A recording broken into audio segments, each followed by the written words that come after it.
Zomato shares क्या ज़ोमैटो मुनाफे में आने के लिए ग्रोथ से कर रहा है समझौता। ज़ोमैटो शेयर्स में उठेगा नहीं। ज़ोमैटो के शेयरों को लेकर पिछले साल पुष्पा फिल्म से प्रेरित यह मीम काफी लोकप्रिय हुआ था। ऐसे और भी कई मीम्स थे। पिछला साल स्टॉक के लिए कठिन था।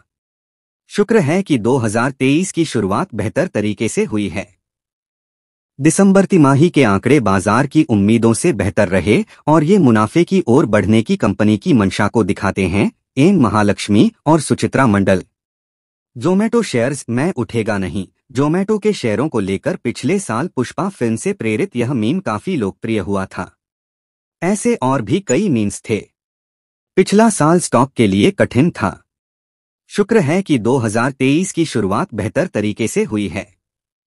दिसंबर तिमाही के आंकड़े बाजार की उम्मीदों से बेहतर रहे और ये मुनाफे की ओर बढ़ने की कंपनी की मंशा को दिखाते हैं।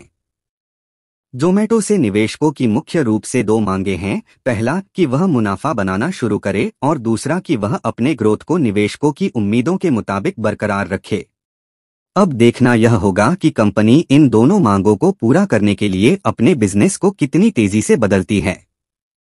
सबसे पहले ज़ोमैटो के हालिया तिमाही आंकड़ों पर एक नजर डालते हैं।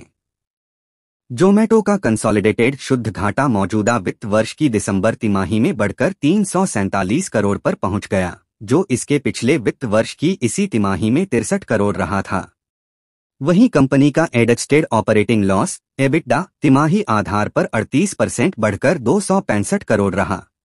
हालांकि सालाना आधार पर इसमें 3% की कमी दर्ज की गई। ज़ोमैटो के तिमाही आंकड़ों को आप नीचे दिए गए तस्वीर में देख सकते हैं। स्टैलियन एसेट के फाउंडर अमित जेसवानी कहते हैं, आप आंकड़ों में सभी प्रकार के एडजस्टमेंट कर सकते हैं, लेकिन बाजार अंत में कंसोलिडेटेड आंकड़ा ही देखता है। उन्होंने कहा, कुछ भी हो, ऐसा लगता है कि ब्लिंकिट के अधिग्रहण ने इसके मुनाफे की राह को लंबा कर दिया है। ज़ोमैटो ने अगस्त 2022 में क्विक कॉमर्स सेगमेंट में कारोबार करने वाले स्टार्टअप ब्लिंकिट का अधिग्रहण किया था। ब्लिंकिट आज ज़ोमैटो की प्रमुख पेशकश में से एक है। यह स्थानीय दुकानदारों और मर्चेंट्स से लिए कमीशन और ग्राहकों से चार्ज किए डिलीवरी फीस से कमाई करती है। ज़ोमैटो का दूसरा प्रमुख पेशकश हाइपर प्योर है, जो मीट और सी फूड से लेकर फल और सब्जियों से लेकर रेस्टोरेंट्स तक सब कुछ सप्लाई करती है। फूड डिलीवरी से सबसे अधिक रेवेन्यू कंपनी का मूल कारोबार फूड डिलीवरी अभी भी इसके रेवेन्यू में सबसे अधिक योगदान देने वाला सेगमेंट है। यह सेगमेंट रेस्टोरेंट्स पार्टनर्स लिए कमीशन और अपने प्लेटफॉर्म पर रेस्टोरेंट्स की ओर से दिए गए विज्ञापनों से कमाई करता है। इसके अलावा ज़ोमैटो के पास भारत और संयुक्त अरब अमीरात में एक डाइनिंग आउट सेगमेंट भी है। हालांकि इसका योगदान रेवेन्यू में काफी कम है।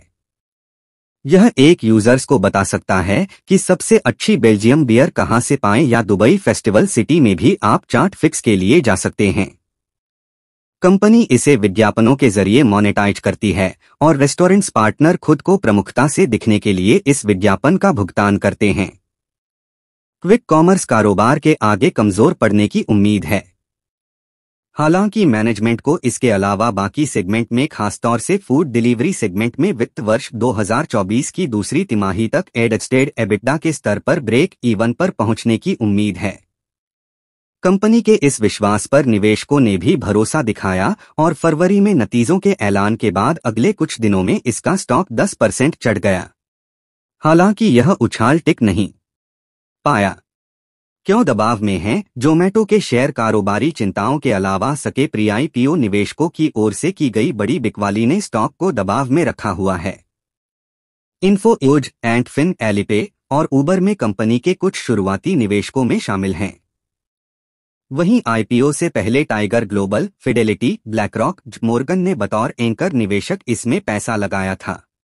जुलाई 2022 में लॉक इन अवधि समाप्त होने के बाद मूर स्ट्रैटेजिक वेंचर्स और उबर जैसे निवेशक कंपनी से पूरी तरह से बाहर निकल गए।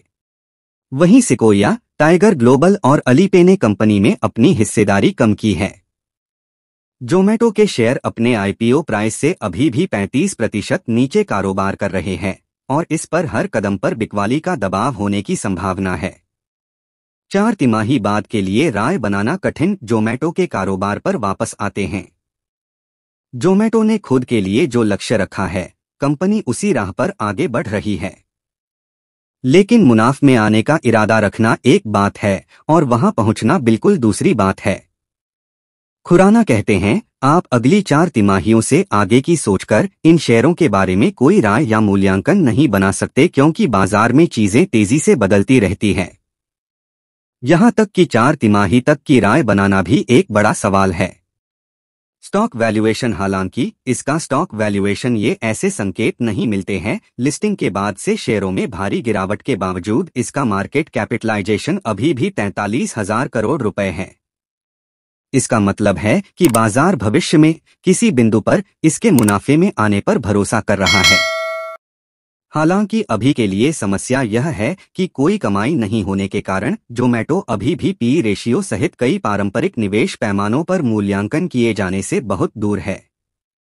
हालांकि इसके बावजूद ब्लूमबर्ग के आंकड़ों के मुताबिक जोमेटो के शेयर पर 19 बाय रेटिंग, 3 होल्ड और 3 सेल रेटिंग है, जबकि एक साल पहले इस 16 बाय, 2 होल्ड और 1 सेल रेटिंग थी। HSBC ने दिया 87 रुपए का टारगेट। पिछले एक साल में एनालिस्ट्स की जोमेटो को लेकर रेटिंग्स शायद ही बदली हैं।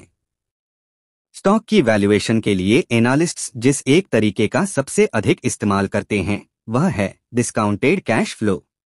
HSBC ग्लोबल रिसर्च के एनालिस्ट्स ने अगले 15 साल FY 21-35 तक जोमेटो के रेवेन्यू में 11% की सालाना ग्रोथ, 7.5% का औसत एबिटडा मार्जिन और 6% के टर्मिनल ग्रोथ रेट का अनुमान जताया है और इसे 87 रुपए का टारगेट प्राइस दिया है।